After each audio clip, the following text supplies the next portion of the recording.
Yung gagawin mo, mag-recruit ka lang. Pero ito mga kabayan, totoong negosyo ito.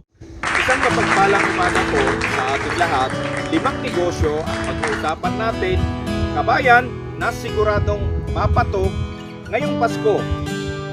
Ito yung pinili kong mga negosyo dahil naayon ito sa aking niche. Dahil ang niche natin ay para matulungan natin ang ating mga kapwa Pilipino na nasa pinakamababa at mababang antas ng buhay. Although, ito naman po ay para sa lahat ng mga Pilipino, pero ang sinasabi ko, priority ang mga kapwa nating Pilipino na nandito sa stratus na ito. Kaya heto na mga kabayan, ang mga negosyo. Gawin nyo ito mga kabayan dahil napakasigurado ito, napapatok, magkakapera ka. Ito yung mga totoong negosyo ito.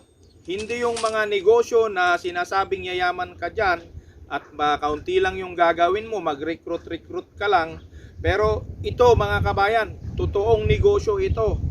Kikita ka ng malaki dito kahit maliit ang iyong puhunan. Kung tutusin, kahit wala kang ang puhunan, pwede.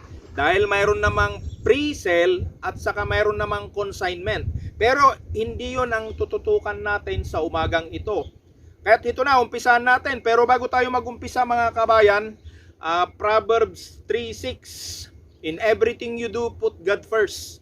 Yan ang importante na tandaan natin. Kaya gagawin natin ito, siyempre, yung intention natin na mga negosyo, siyempre, ang unang-una ay ang Panginoon, di ho ba? Ito na, una, kabayan, kung meron kang sari-sari store, i-develop mo na yan. Maliit man yan o malaki, i-focus mo na yan, tignan mo na yan, from reality to expectation, tignan mo na yan.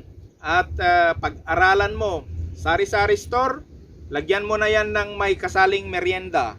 Sari-sari store sa gabi, lagyan mo sa harapan mo ng balot. Sa sari-sari store mo sa umaga, maglatag ka ng mga pwedeng pagkapihan. Ayan. Sigurado ngayon dahil sa December, alam naman natin na pumapasok mga kabayan yung pera, ang daming employment opportunity ngayon na pumapasok sa ating bayan. Kaya samantalahin natin yon at samantalahin din nating mag-ipon at magtabi para sa hinaharap natin. Di ho ba? So yun ang una. Pangalawa, patok na patok pa rin ito. Itong sasabihin kong pangalawa, mapaprobinsya ka man o di kaya mapasyudad ka man, yung middleman. Sa middleman kasi mga kabayan, napaka-importante ito. Sa probinsya, yung mga middleman na wala nga itong mga, kung tutusin, wala nga silang mga palaisdaan, wala nga silang mga poultry, piggery, pero sila yung mayaman dahil middleman sila. Dinadala lang nila yung produkto ng isang tao papunta dito sa merkado o sa bayan, sa wet market.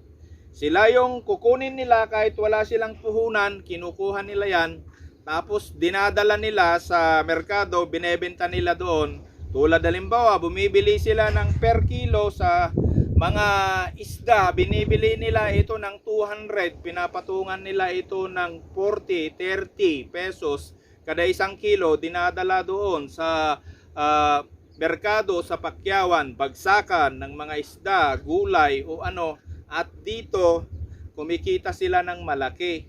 Kaya napakabisa ito, napaka-importante ito. Gawin natin po ito mga kabayan. Pangatlo, yung pangatlong negosyo, sa ngayon napaka-importante po. Yung mga may online store, ngayon, nako siyempre, Pilipino tayo. Yung online store mo, kahit ano pa yung produkto mo, mapa segunda mano, mapa ukay-ukay, o di kaya mga tati na tinatawag namin sa mga Ilocano, yung mga stateside tawag namin kasi. Kahit yan ang mga ibebenta mo ngayon, dahil ang mga Pilipino, ang dami naman nating millennials na ngayon, patok yan, bibili at bibili ang mga customer mo yan, lalong lalo na ngayon.